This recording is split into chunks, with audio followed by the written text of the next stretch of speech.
মুখ নে বেটা ধর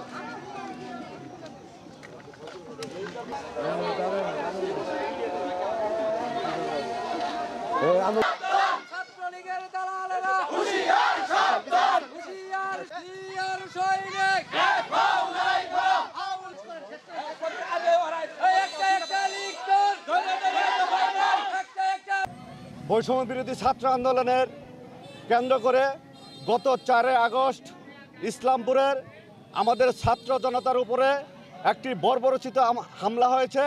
সেই হামলায় ছাত্রলীগ, যুবলীগ, আওয়ামী লীগ দুষ্কৃতিকারীরা আমাদের ছাত্র জনতার উপরে হামলা করেছে। তার পরিপ্রেক্ষিতে আমাদের ইসলামপুর থানায় গত 6/9/2024 তারিখে একটি মামলা করা হয়, যার বাদী হয়েছেন আমাদের চরপুটিমারি ছাত্রদলের সহসভাপতি আয়ুব আলী, এবং আমরা এই বাদী হয়ে মামলা করেছে। আমরা এই যার পরিপ্রেক্ষিতে কিছু আসামি গ্রেপ্তার হয়েছে।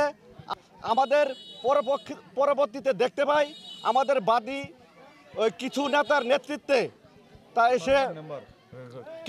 নেতৃত্বে আমাদের ইউনিয়ন বিএনপির সভাপতি এবং উপজেলা বিএনপির জয়েন্ট সেক্রেটারি সহ উনি থানায় কোর্টে গিয়ে আমাদের এই আওয়ামী লীগের যারা গ্রেপ্তার হয়েছিল তাদেরকে করেছে, ওই জামিন করায় নিয়েছে।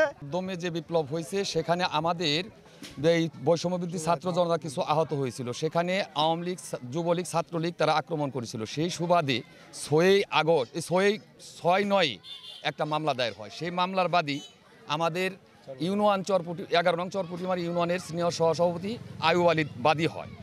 আমরা শুনতে পারি কিছুদিন যাবৎ সেই আসামির মূল হুতা আমাদের অধর্মমন্ত্রীর সেক্রেটারি জনাব আব্দুল সালাম সহ এবং মাকসুদ আনসারি সহ অনেকগুলো 31 জন আসামি করে একটা মামলা দায়ের হয়। আমরা কিছুদিন আগে ওই মামলার আসামি মাকসুদ আনসারি হাজিরা দিবার যায় আটকাপুরে। তারপরে আমাদের বাদীর সঙ্গে এবং কি আমাদের এই যারা এদের সঙ্গে জড়িত এদের নিয়ে আতাত করে এই ফেসিস্ট যে আওয়ামী লীগের যে পেটাবানি আছে তাদের সঙ্গে অর্থের বিনিময়ে আমরা জানতে পারি গতকাল 21 তারিখে সম্পূর্ণ আসামিকে মনে হয় জামিন করে নিয়ে আসছে। এই জামিনেতে আমাদের ইসলামপুরের জাতীয়তাবাদী দলের ভাবমূল্য ক্ষুণ্ণ হয়েছে। আমরা এর তীব্র প্রতিবাদ এবং কি তার ন্যাক্কারজনক ঘটনার তীব্র প্রতিবাদ জানাচ্ছি। আয়ুব আলীরে নিয়ে পুরাতনে জামিন করাই দেয়, আওয়ামী লীগের নেতাকর্মী করে যারা আসামি ছিল তাদের জামিন করাই দেয়। হাসিনার পেটীয় বাহিনীরা ছাত্র সমাজ এবং জনগণের উপর হামলা করেছিল। এই হামলার বিরুদ্ধে একটা মামলা হয়েছিল। সেই মামলার আমাদের এলাকার একজন নেতৃত্বে বাদীকে চাপ দিয়ে মামলা জামিনের বাণিজ্য করছে এবং কি মামলা শেষ করার জন্য পায়তারা করতেছে। শেষে মোটা অঙ্কের টাকা নিয়ে এই মামলা শেষ করব।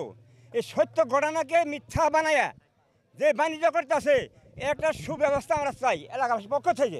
এই মামলায় বিবাদীদের জামিনের জন্য মোটা অঙ্কের অর্থের বিনিময়ে জামিন করা সম্ভবত 21 তারিখে একটা জামিন হয়েছে। তার আগেও কিছু লোক জামিনে মুক্তি পাইছে। আমাদের সর্বস্তরের 2 ইউনিয়নের সকল অঙ্গ সংগঠনের নেতাকর্মীদের একটাই দাবি, যারা দলীয় শৃঙ্খলা ভঙ্গ করে ফ্যাসিস্ট শেখ হাসিনার দোসরদের জামিনে মুক্ত করেছে, এই সকল নেতাকর্মীদের বিরুদ্ধে তদন্তপূর্বক শাস্তিযোগ্য ব্যবস্থা গ্রহণ করার জন্য উপজেলা ও জেলা নেতৃবৃন্দের কাছে আকুল আবেদন জানাচ্ছি।